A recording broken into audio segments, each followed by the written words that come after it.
That's it. See. There we go. All right, that's the cue. Well, Yeah. Welcome everyone and good morning.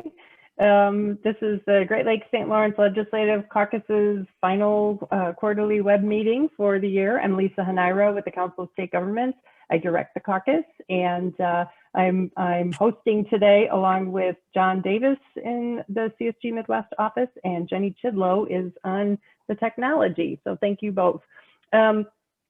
The agenda today is pretty straightforward. We're going to hear from Senator Charbonneau, the chair, in just a bit, and then we'll go to our feature presentation.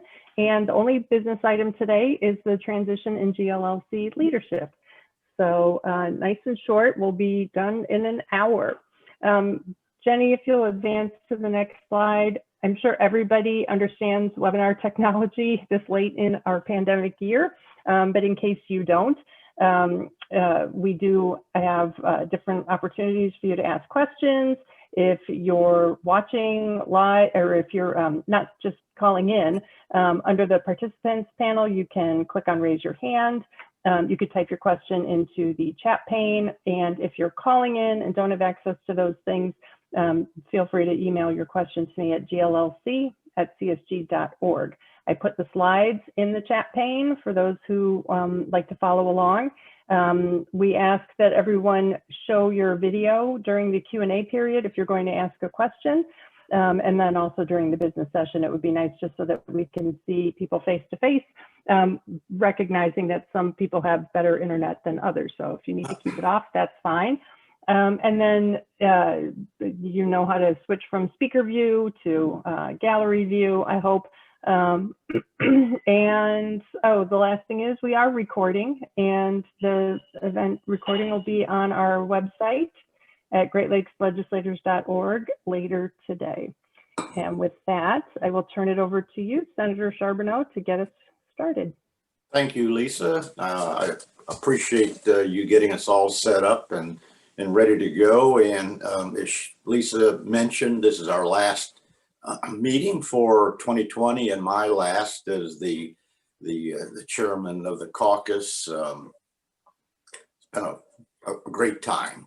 For those of you, and we keep getting new members, which I think it's indicative of the work that the organization is doing.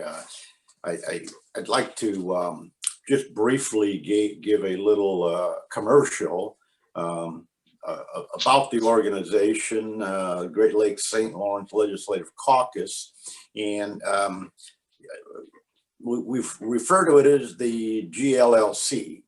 And we took a little discussion and decided it was not going to be GLSLLC because I have a tendency to slur my words as it is, and they figured I couldn't get past that very quickly. So it's just GLLC, but it is the Great Lakes St. Lawrence Legislative Caucus. And the caucus is organized around some guiding principles that are very basic, assuring that the Great Lakes and St. Lawrence River continue to provide a plentiful source of clean, affordable, safe water to the region's residents, to businesses and industries. And we all should remind ourselves every now and then of the importance on the economies of all of our states that the Great Lakes provide. We have over 200 legislators and who are enrolled as caucus members, and the number continues to grow. There's no cost to joining. I think that's important. You just join. And Lisa already mentioned the Great Lakes Legislators.org, the place you can go to sign up and or to get just information on the organization. We have a great meeting today, and it falls right in line with what we're all about. It has to do with ballast water, and it's an issue that is going to be going under some changes at the federal level soon. And our speaker today is going to tell us a whole lot about what's could be coming our way. She's a leader on regional efforts in the policy area. Sarah Lesage is the Aquatic Invasive Species Program Coordinator for the state of Michigan with the Department of Environment, Great Lakes, and Energy, and that is EGLE, E-G-L-E. She holds a BS in biology from Millersville University, and I know everyone is wondering where Millersville University is. Well, it's in Millersville, Pennsylvania. And where is Millersville? I'll let Sarah tell you where that is. She also holds an MS in zoology from Michigan State. She served as the Aquatic Invasive Species Program Coordinator at EGLE since 2010. She organizes statewide interdepartmental efforts to prevent, detect, and control aquatic invasive species, and also serves as a state specialist on ballast water policy. Sarah also serves on several Great Lakes groups, including the Great Lakes and St. Lawrence Governors and Premiers Aquatic Invasive Species Task Force. Welcome, Sarah. We all look forward to your presentation, and the floor is yours. Well, first, I want to start off by thanking you for the opportunity to talk with you today about aquatic invasive species, ballast water control, try to get myself centered here, and some of the unique things that are happening in the Great Lakes Basin. Millersville University in Millersville, Pennsylvania is about an hour west of Philadelphia. So I consider myself to be from Michigan. At this point, I've been here for 20 years and have developed a deep appreciation for the Great Lakes, although I do miss salt water sometimes. So let me get right into ballast water regulation. Are the slides showing right now? I just see myself. No, not showing yet. No slides yet. Jenny, are you bringing up the slides? I could do that, sure. One moment. Thanks. So without ado, I'll just start talking. I'm pretty good at that. I've been working on ballast water for over a decade, and there's been quite a change over the course of the years, and it's been a really interesting ride. I'm going to talk with you a little bit today about the Vessel Incidental Discharge Act and frame that in terms of aquatic invasive species. So some of you might be familiar with the Vessel Incidental Discharge Act. It's US federal legislation that was passed in 2018, and we're kind of in the middle of the whole process. And so I'll walk you through that, what it means for the Great Lakes region, both on the US side and a little bit about what it means for Canada, and talk with you about how it impacts state legislation, regulation, and state departments like mine, Department of Environment, Great Lakes, and Energy, and then kind of talk with you a little bit about why it matters for the Great Lakes in terms of aquatic invasive species. Next slide, please. So if nothing else, this is what I think about ballast water regulation in a nutshell, in 4 very simple points. Ballast water regulation is influenced by economic growth and global trade. It's influenced by the irreversible harm caused by aquatic invasive species. It's very complicated and it's evolving. Next slide, please. And here's the take home. This is what the Vessel Incidental Discharge Act does in 6 simple points. So if you remember nothing else, this is what VIDA, or the Vessel Incidental Discharge Act, this is the impact it has. It overhauled vessel discharge and ballast water regulation in the US. VIDA does address all types of vessel incidental discharges. So they use that term incidental discharges for things that include ballast water. It's not limited to ballast water. So deck wash water, sewage, gray water, all of those things. Today, I'm going to focus on ballast water discharges under VIDA and aquatic invasive species. So I'll be focusing on that one particular discharge type. Because that is a pathway for aquatic invasive species, and that's my role in a state agency. VIDA established a new part of the Clean Water Act. So that's Clean Water Act 312, which was in existence, subpart P, which is new, which is what VIDA does. Ultimately, VIDA preempts state authority to have state-specific regulation. And that happens when standards are final, effective, and enforceable. So as we stand today, even though VIDA has been enacted in 2018, we're in the middle of the process and the standards are not final, effective, and enforceable. So right now, states do maintain that authority to implement state programs. So that happens later. VIDA established US EPA as the federal lead in establishing new standards for ballast water discharge. And this is part of this complete overhaul in US regulations, and I'll tell you more about why that happened. And so this is the part we're at right now. This EPA is allowed 2 years under VIDA to establish new regulations, including standards for ballast water discharge. The deadline for EPA to do that was December 4th, 2020. So they're working hard to make that happen. VIDA also establishes the US Coast Guard as the federal lead on monitoring, inspection, and enforcement of ballast water standards. So this is phase 2. This is 2 years after EPA does their work.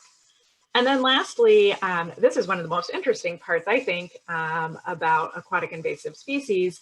There's authorization, $50 million authorization for a Great Lakes and Lake Champlain invasive species program. So this last part is non-regulatory. So despite the fact that there's been an authorization since 2018 under VIDA, there has been no appropriation. And so we're kind of waiting and hoping for that. There's a 5-year expiration date on that authorization. So it's something for you all to think about. Next slide, please. Before I get into the specifics of the laws and standards and the impact that VIDA has on the ballast water regulatory framework, I just want to make sure that we're all on the same page about what ballast water is. And this, I think this is a great, here's a definition and a really great diagram that illustrates as a vessel is in a source port and maybe they're offloading cargo, they're onloading ballast water. So they're taking on ballast water in the port. Maybe during the voyage, the ballast tank is full if there isn't cargo. And then as they're loading cargo on, they're discharging ballast water. So that's a picture of kind of what ballast water means. Next slide, please. And this is critically important. This is the last thing we want to see in the Great Lakes is a vessel that's having problem with ballasting. And this is a rare occurrence, but it does happen where there are issues and it's really important for the safety. So ballast water is a critical component of operations on vessels worldwide and in the Great Lakes. Next slide, please.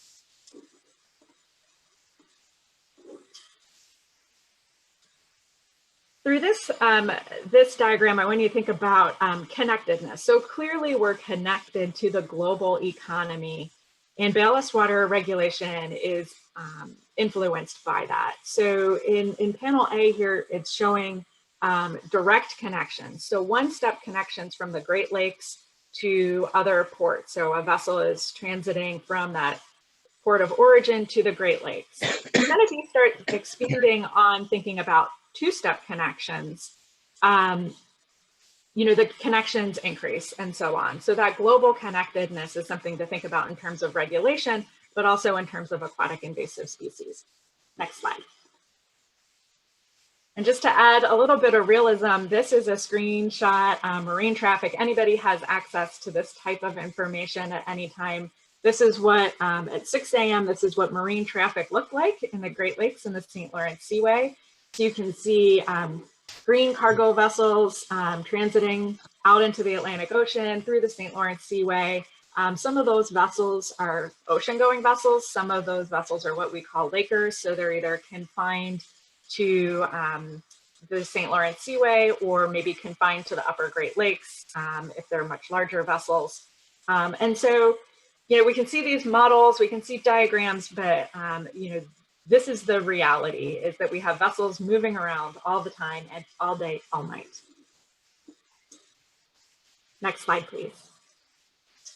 And as vessels transit and load and offload cargo, they're also taking up and discharging ballast water. So, you know, as these vessels provide critical services for the Great Lakes region and across the world, you know, through their normal course of business, they're moving around this ballast water.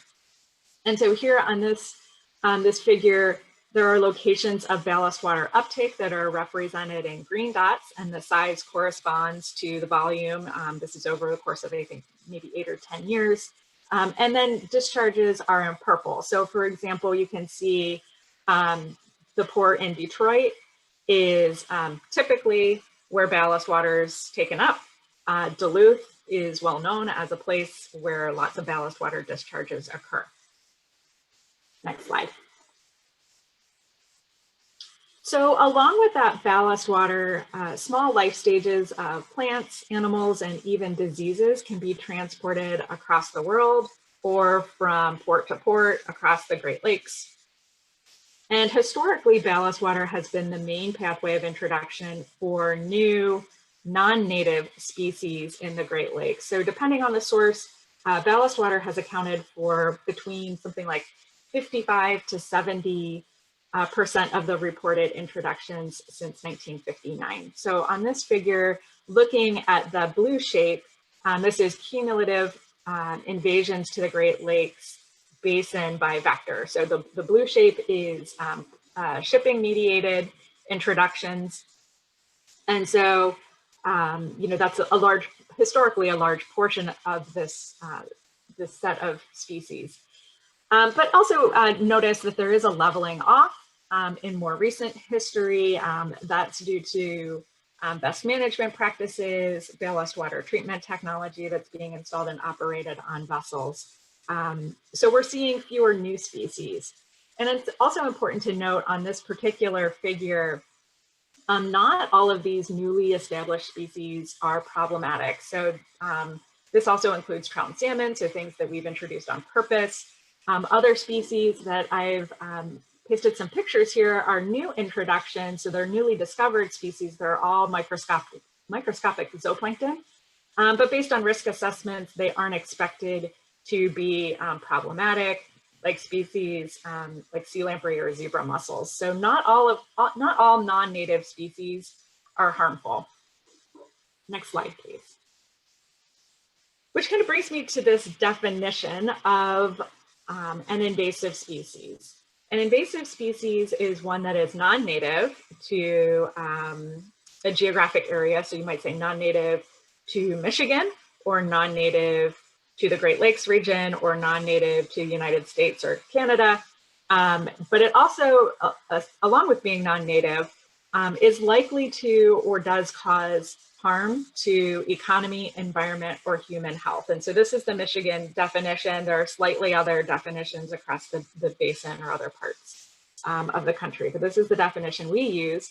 And for Michigan's program and many of the programs across the Great Lakes Basin, that includes, and I'll go left to right here, pictures, killer shrimp, which is an invertebrate that is not found in the Great Lakes. So I'm using this as an illustrative example of something we don't want that's not here. So that's a prevention species. Eurasian water milfoil that's in Great Lakes coastal areas and inland waters. So something that's here that we're having a hard time manage. It's very widespread. Diseases like VHS, fish diseases that have been moved around across the basin through a variety of mechanisms, including ballast water. Sea lamprey, a species that's been around for a long time in the Great Lakes Basin, that we're working to manage using traditional techniques and some innovative technologies. Red swamp crayfish, another early detection species. Didymo, this is an algal species that's found in the St. Mary's River. And then of course, things we want to prevent, like big head and silver carp. I'm sure you're familiar with species like that. So things that are here, things that are not here, but non-native and likely to cause harm. Next slide. And I don't think I need to spend a lot of time on this. If you've heard of aquatic invasive species, you certainly recognize their environmental effects, competing with native species. Here I have an image of zebra mussels growing on top of a native unionid, a native clam, zebra mussel shells fouling beaches, harming infrastructure. Next slide, please. So there are those environmental effects, but then also economic effects. And if you look into the literature, you can find examples of estimates of economic effects. So there's also the direct costs for controlling aquatic invasive species when they get here, but also economic losses in terms of tourism, recreation, commercial fisheries, things like that. And so I have a couple bullet points here, and those can be kind of abstract and based on estimates, but I also want to point out that sometimes this is really hard hitting for individual people and homeowners. And there was one study out of Washington State, specifically on Eurasian water milfoil that we find in coastal areas in the Great Lakes, but also in inland waters, and how that decreases property values. So the impacts of aquatic invasive species are wide-ranging in terms of food webs and economic losses that are large scale and also small scale that are on individual properties. Next slide, please. And so I've mentioned zebra mussels a couple times, and because I think they're really illustrative of the issues of aquatic invasive species in ballast water in the Great Lakes region. So with the introduction of zebra mussels and the subsequent invasion of quagga mussels in the Great Lakes basin, that has spurred it's been an important policy driver in the Great Lakes region and across the country and Canada as well. So you can kind of see here the spread of zebra mussels from the Great Lakes region across the basin westward. And as far as policy driver, zebra mussels really spurred the Non-Indigenous Aquatic Nuisance Prevention and Control Act of 1990 in the United States, which gave the US Coast Guard some regulatory authority over the ballast water pathway. Next slide. So now so that's all kind of background information to get you grounded to talk a little bit about VIDA and regulations. And even though, despite the existence of federal authorities, there was really a lag in the Great Lakes region on federal action. So a few states like Michigan took action under state authorities. Michigan's first ballast water legislation was passed in 2001, and then there was subsequent legislation in 2005 for permitting under state law. And so this is something that happened in Michigan.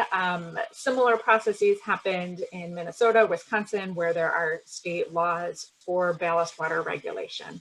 And at that time, most of the federal regulation was reliant on what we call best management practices.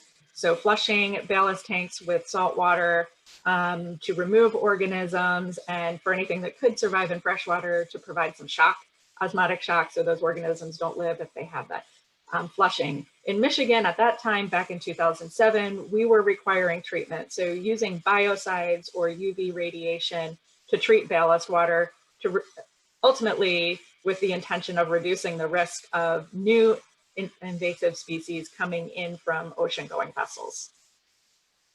Next slide, please.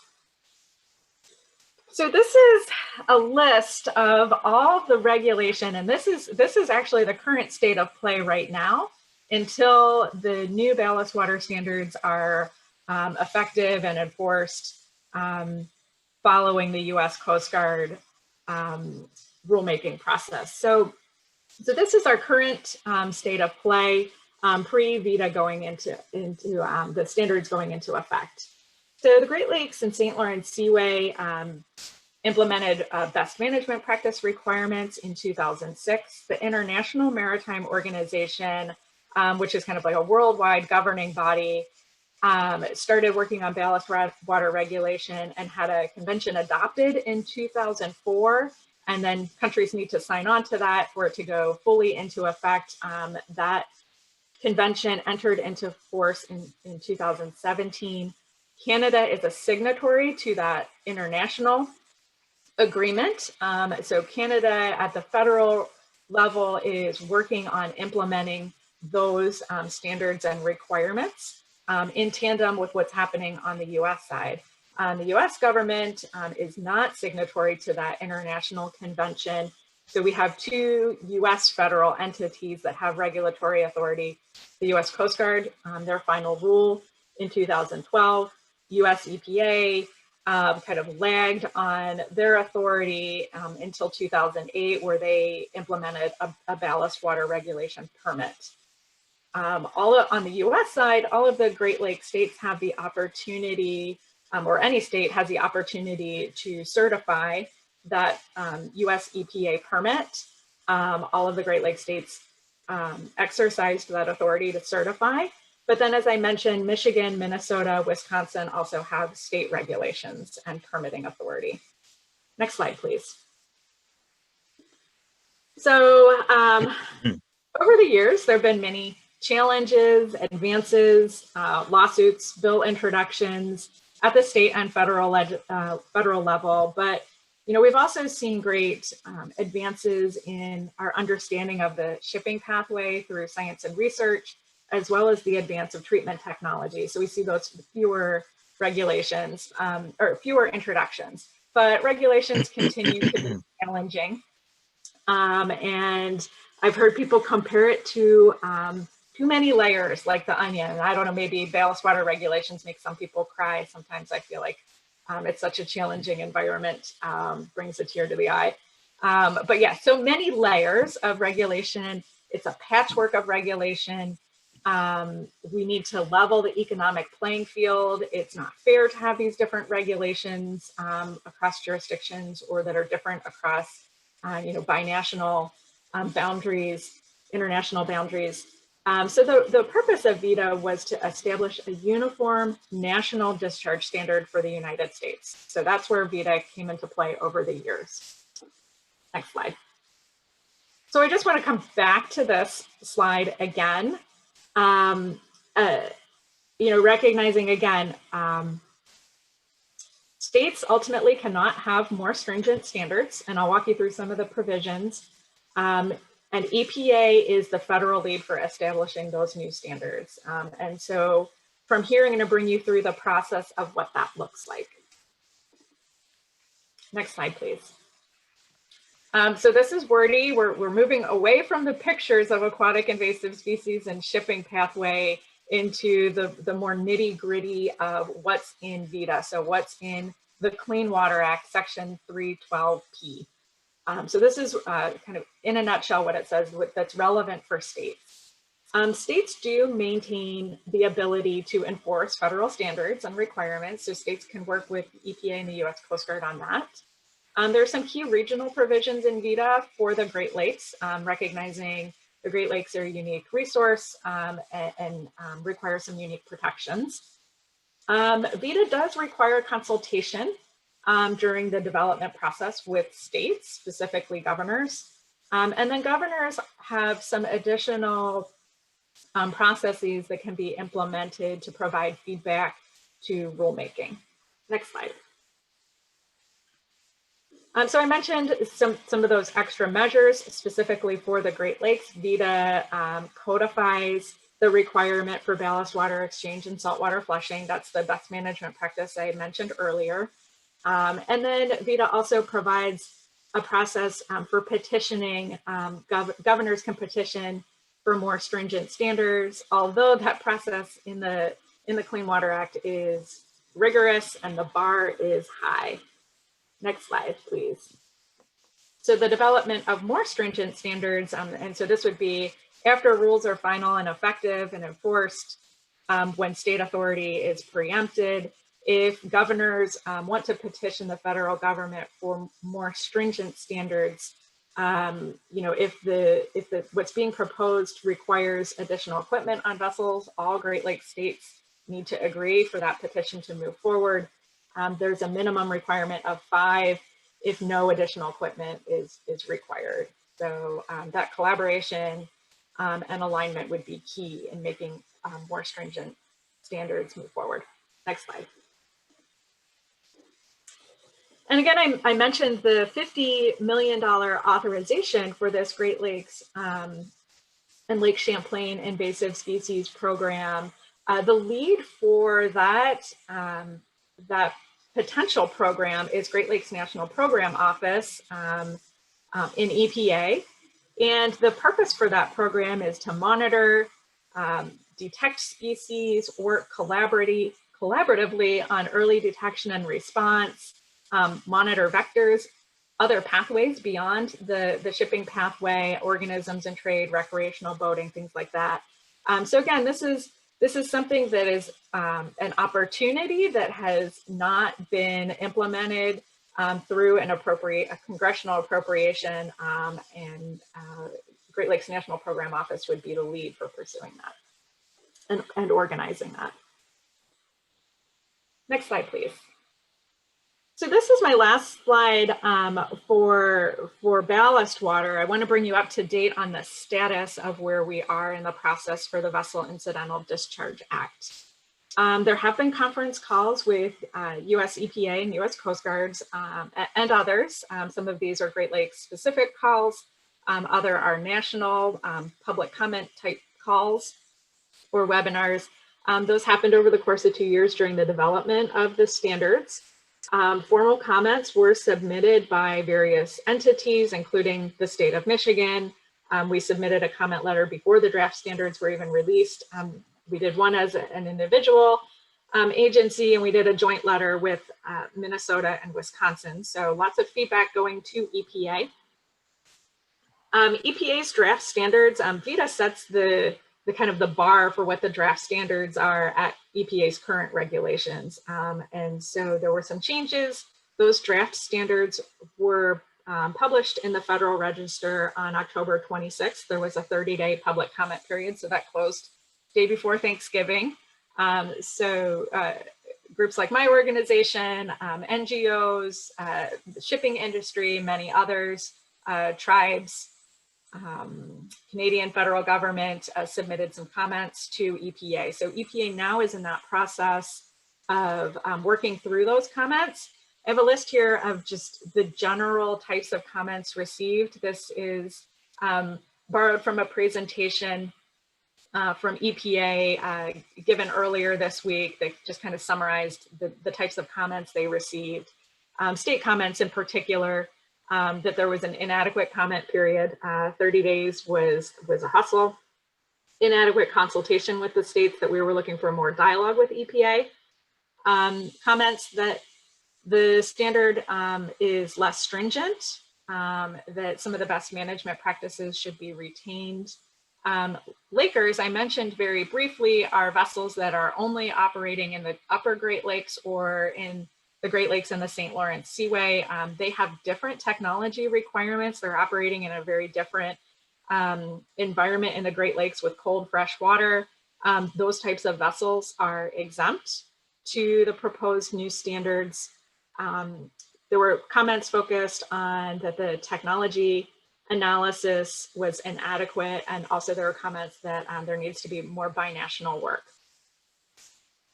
So where we are in the process, waiting for EPA to finalize those standards or decide to have additional dialogue. Governors do have the opportunity to object to the proposed standards. So some states may exercise that authority. And then again, I mentioned the Great Lakes and Lake Champlain Invasive Species Program was mentioned in the congressional appropriations in 2020, but there is no specific authorization. So with that, I'll pause to take any questions, or I have a couple additional slides if you have interest in hearing a little bit more about things related to aquatic invasive species outside of ballast water pathway. Thank you, Sarah. Why don't we first of all see if there are any questions that are in folks' minds based on your presentation. And I guess I would like to ask one, maybe two, but one is, when I'm looking at this last slide, and when ultimately would you anticipate that this becomes final, effective, and enforceable? I don't have a crystal ball. The earliest it could happen is if EPA publishes in the Federal Register, which is not going to happen next week, 2 years from today. So, you know, within 2 years, that's likely the fastest it's going to move. I don't anticipate U.S. Coast Guard, you know, beating their 2-year deadline. It's possible. Knowing the history of ballast water regulations, I mentioned lawsuits and challenges and things like that, the opportunity for governors to object. Some of those things would take more time to navigate. So it could be longer. And in that interim period, that current state of play of state regulations are maintained. Okay, thank you. Does anyone else have any questions? Lisa, I don't know if you have any in the chat room or. Well, I always have a question or two, but I would ask the attendees, we do have a hand raised. It's Representative Tim Butler from Illinois. Go ahead and unmute your line, Representative Butler. Thank you. Hey, Sarah, a couple questions. Back to one of those initial slides where you had the kind of the heat maps on discharge and intake. Why is it different in some areas of the lakes for intake versus discharge? Like in our Illinois, Indiana area seem to be a lot of discharge down there versus intake. So why is that different across the lakes? It's really based on traffic patterns. So for instance, if like Toledo, for example, vessels are coming in fully loaded with cargo. And so they're going to be showing up as, you know, a place where cargo is being offloaded, and maybe they're traveling without cargo to the next spot. So Detroit is an area where there's often, you know, uptake, and then the traffic pattern, especially for Lakers in particular, the pattern might be from, like, let's say there's a traffic pattern from Detroit to Duluth. So maybe they're traveling with ballast water and without cargo up to Duluth, and then taking cargo on, so they're discharging ballast water in Duluth. So essentially it's the traffic patterns. Gotcha.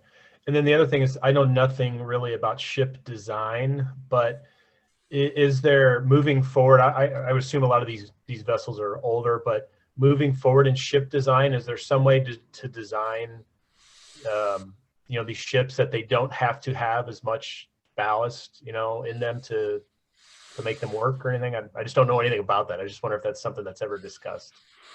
Yeah, there are other options that are not implemented regularly. There's discussion about onshore discharge. So maybe you have like a treatment facility that's at a dock that requires a lot of infrastructure, but, you know, it's on the list of opportunities. You know, vessels that use potable water, which is really uncommon. So the direction, rather than figuring out alternatives to having ballast, are really focused on the treatment of that water and recognizing that, yeah, ship design is a big component. If you have an existing Laker vessels, retrofitting is a whole different ballgame compared to a newly built system where they can put all of that engineering into the design of the ship, you know, straight from the get-go. Gotcha. Thanks. Mm-hmm. It looks like MPP French has her hand raised, so go ahead and unmute your line. Thank you. I appreciate the presentation. That was actually quite interesting. Ballast water is something we've heard about, but to get into the nitty-gritty, I appreciate that. I'm just going to try my best to remember a conversation that I had about a year ago with some representatives of the shipping industry in Canada. I remember, you know, one of them represented a company that was, I think, Lakers only, give or take, like it was just in the Great Lakes, and another, you know, international. So it was different. And we had a conversation about the differences between, you know, what is required of American vessels versus Canadian. I don't remember all of the specifics, but part of my takeaway was that if the American shipping industry, you know, isn't isn't made to make these changes, there's certainly not an incentive for them to, from a profit standpoint, that it was, you know, Canadian vessels were at a disadvantage financially because they have more onerous, I applaud them, but more onerous ballast water standards and retrofits or whatever. Maybe I'm misspeaking a little bit because I'm trying to pull from memory. I guess my question is, how much does the industry itself determine the pace of this process? You know, if they're able, if they're willing and able, I guess, is part of my question. So this is obviously the legislative side of it, but where does industry come into play? Thank you. Oh, that's a tough question, and I'm not sure I'm qualified to answer that. Clearly, industry cooperation and buy-in is critically important in any type of regulation. And so when there's pushback, that makes it a challenging environment to advance technology. We have a lot of groups across the Great Lakes that are very collaborative, including issues like ballast water, where we work hard to build that understanding. But the issue that you're bringing up, kind of the rub between where Canada's at with regulations and where the US federal government is at, continues to be, I would call it tension, because it does put industry in a tough spot when there isn't alignment across those regulations. And so, you know, Transport Canada did submit comments to EPA on the proposed rule, recognizing that that's an area where there's still a lot of work that needs to be rectified for our lakers that cross those international boundaries. So I know I didn't really answer your question, but those are my thoughts on the subject. Thank you, Sarah. We're running short on time, and is there one more question that? Yes, we do have, I see Representative David Abbott from Indiana has his hand raised, so go ahead and unmute your line. Thank you. Thank you. Thank you, Lisa. Sarah, I have a real quick question.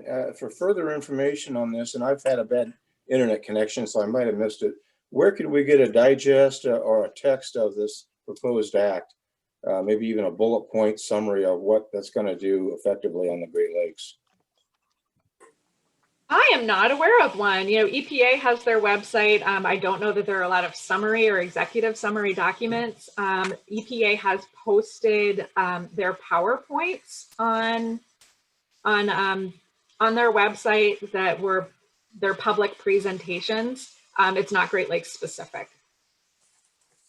Okay, thank you. And I can the CSG Midwest staff, we can track down some digests that other groups, like maybe the Alliance for the Great Lakes has something. We can also share some choice comments from various groups. Like I was on the same meeting that Sarah was on when the EPA presented. And I asked the question about, will, you know, with the transition in administrations, are they anticipating that maybe this rule will be redone? And that was, of course, the $64,000 question that had no answer. But I did have one quick question for you, Sarah. Did any of the groups ask for an extension of the comment period? Because it was rather short. And Yes. What was the rationale for not getting one? There was not a lot of rationale provided. They did EPA did provide a pre-public notice version a couple of weeks in advance of the formal publication in the Federal Register. But 30 days is their minimum. So I know their deadline was December 4th. Clearly they missed that deadline. So we did submit an extension request, recognizing you're not going to meet the deadline anyway. All right, great. Can I leave you with just one thought? There are some additional slides that you can go through at your leisure. And I just want to recognize there's a person like me in every state. So there's an AIS coordinator in every jurisdiction, state and province. And I just would encourage you to reach out. We collaborate through the Great Lakes panel on ANS. We all know each other. We talk regularly, and it's a really great group of people to work with. So whether you're talking about aquatic invasive species through organisms and trade or recreational boating, there's somebody like me in your state or province. And how do we find the name of that? Is there a list someplace of those folks, or? Yeah, actually, if you go to the Great Lakes Commission's website, there's the Great Lakes panel on ANS, and you can see the membership list there. You have my email. I can always serve as a connector if anyone is looking for additional information on aquatic invasive species. And we can post a link to that list on the GLLC website with the information from today's webinar. So thank you for that, Sarah. That's important to know. Good information. Yep. Sarah, thank you so much. Very informative and timely discussion and update for us. And we appreciate you taking the time to join us. So take care. Thank you. It's my pleasure. Thank you very much. We have just one piece of business that we need to transition with today, and that is the transition of leadership. And the caucus is a member-driven organization, and it's the executive committee and the chair and the vice chair are the ones that lead the organization.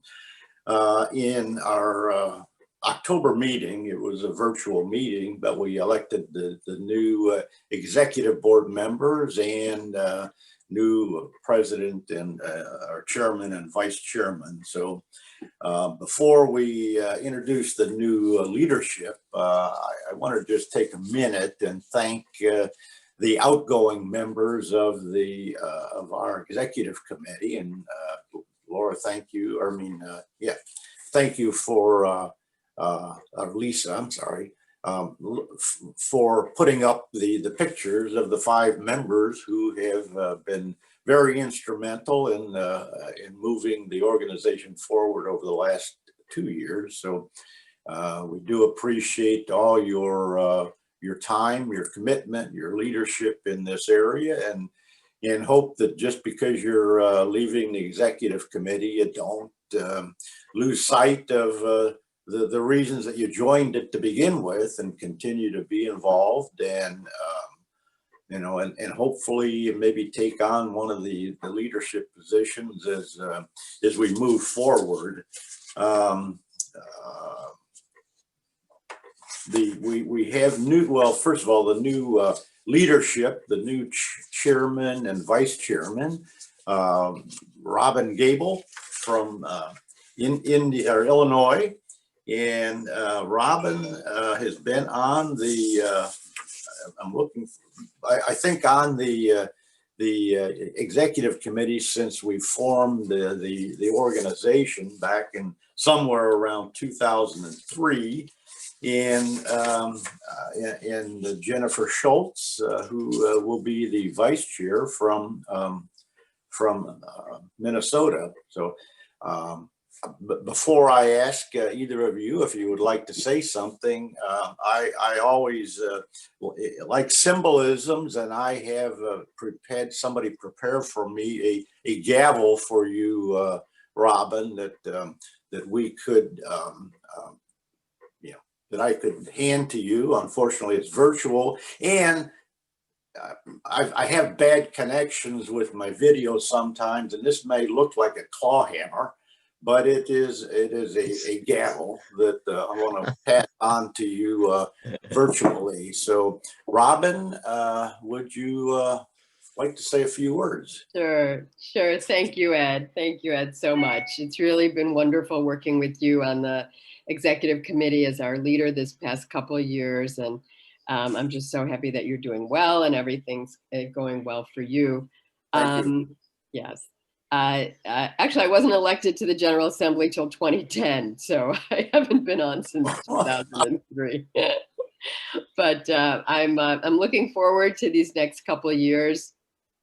I think that we have many things to do as the caucus, and we have grown tremendously in the 10 years that I have been on. I think we are going in a very good direction by our deep dive into particular issues. And I'm really looking forward to carrying on these next time. And I really am so excited that Jennifer is going to be the vice chair. Jennifer has been a stalwart member of the executive committee, always in attendance, always with great ideas. So Jennifer, I'm really, really glad that you are the vice chair. So thank you, Ed, for all your work. And of course, with our great leadership of Lisa Hanero, we will continue. Thank you. Okay, thank you, Robin. Jennifer, if you're here. Sure. Okay. Well, thank you, Senator Charbonneau, for leading our organization. And thanks to the outgoing members that are no longer on the executive leadership committee, but everyone's made such great contributions, and I'm looking forward to continuing the work I've been doing on this caucus and working closely with Robin and our other officers. So I'm looking forward to next year and doing important work for the Great Lakes. Thank you, Jennifer. Appreciate the comments, and I'm sure we're all anxiously waiting for you folks to take over as we head into 2021. I do want to recognize the 5 new members that we have coming on the executive committee.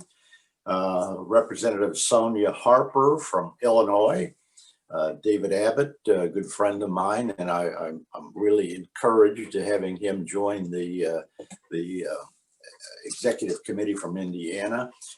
Joe Tate, representative from Michigan, New York Assemblyman Mark Walczek, and Wisconsin Representative Nick Milroy, who previously served on the committee. So thank you, and certainly want to thank the 5 members of the executive committee that are continuing to serve. And again, anyone that is coming off, I would one more time like to thank you for your service, but encourage you to stay with the organization. And finally, we just can't leave any meeting like this without paying special thanks to the Joyce Foundation, the Charles Stewart Mock Foundation, and the Fred and Barbara M. Erb Family Foundation. And I don't know how we do it, but thumbs up or something, ask everyone to extend our thanks to them for helping us figure out our role as a Great Lakes organization. And certainly without them, we wouldn't be able to do the work that we're doing. And that almost finishes my comments. I cannot leave without recognizing, thanking Lisa Hanero for what she has done to help me and help the organization over the last 2 years. I realized very early the importance that she was to the organization. And about 6 months into my term, I asked her if she would start trying to mimic my voice, because I would like to. It would have been great if we had gotten into the second year of my 2-year term where I could just mouth like a dummy, and the words would be coming out of Lisa's mouth, and that's kind of funny, but it's a very descriptive way to explain how important Lisa has been to me and to our organization as a result. So Lisa, I cannot thank you enough for what you've done for all of us, and look forward to you continuing to do so for Robin and Jennifer. So with that, I'll turn things over to Lisa. If you have any final comments before we adjourn. Well, first, I just want to thank you, Senator Charbonneau, for those very kind remarks. It's my pleasure to do all that I can for this organization and for the Great Lakes. I really do think the trajectory of this group, especially since the strategic planning process of 2018. It's been just steadily upwards, which, you know, many of you have, I'm sure, have gone through strategic planning. Sometimes it seems like a waste of time. It doesn't really make a difference because people don't embrace the results of that effort. But the leadership team at the time and continuing really has stuck with the goals of the organization and the messaging, and the level of activity is, I think, very impressive. And I think the caucus has a lot of great years ahead of it. And I'm really looking forward to helping get that going. So thank you. And with that, I will just remind everyone the recording will be available later today for those of you who might have been having internet problems. The full recording will be available later today on the caucus's website. I'll send out a link with or I'll send out an email with the link to that page where you can find the recording, and I'll also try to get the list that Sarah mentioned posted before the afternoon. Reminder to members, there is a survey for 2020 that I need everybody to complete. That's how I can stay in touch with all of you and learn about what your specific interests are with regard to things like the Berkholz Institute Steering Committee or the task forces. So please remember to fill that out. At this time, we don't have the date for the next webinar. We usually do, but we'll be switching. Instead of quarterly, they're going to be every 2 months in 2021. And I believe February is the date or the month that we're targeting for the next one. But I'll get that announcement out with the full calendar as soon as possible in the new year. And until then, I just thank you all for your dedication to this organization and the Great Lakes. And I wish you all very happy and healthy and safe holidays ahead.